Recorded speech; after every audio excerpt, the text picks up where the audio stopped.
Hello, my name's Ben Bastian, and I'm going to be presenting on the whistleblower of WorldCom, Cynthia Cooper.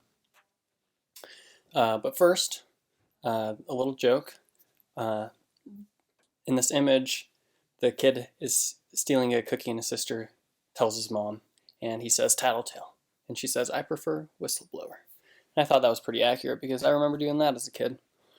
Um, so, and and it is similar to actual whistleblowing.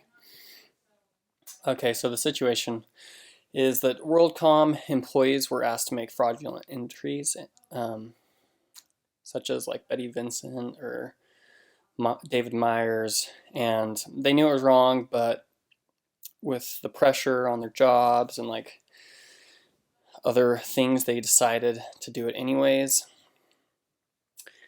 And Cynthia Cooper eventually inquired about the entries and then found billions of dollars of fraud.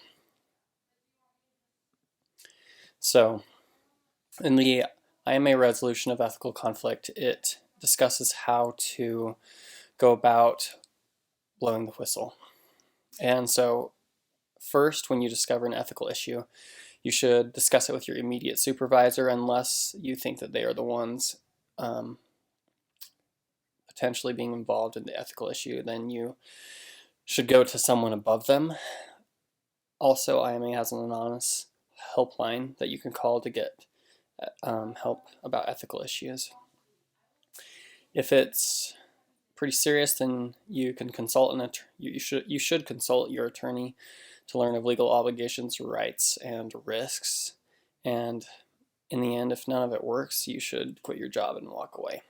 So, what Cynthia Cooper did and how she followed this was, so she was the head of the auditing division at WorldCom,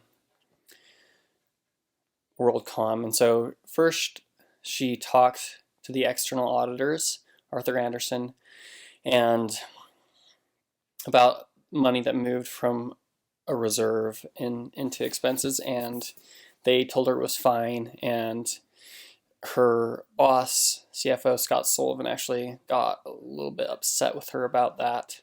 And so then she began to dig more because she thought that was a little fishy. And after like finding some issues and fraudulent entries, she went to Vincent Yates and David Myers, and they all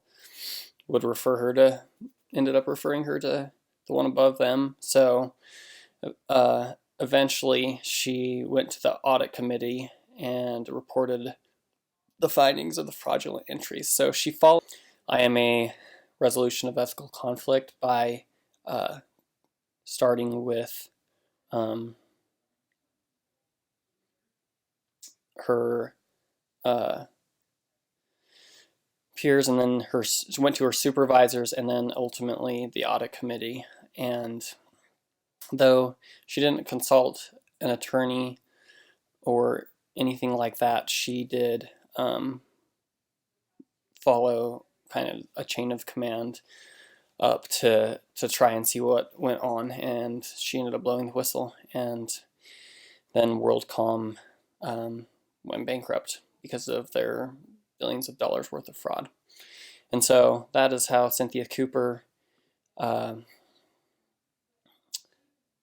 the whistleblower on WorldCom, and how she followed the resolution of ethical conflict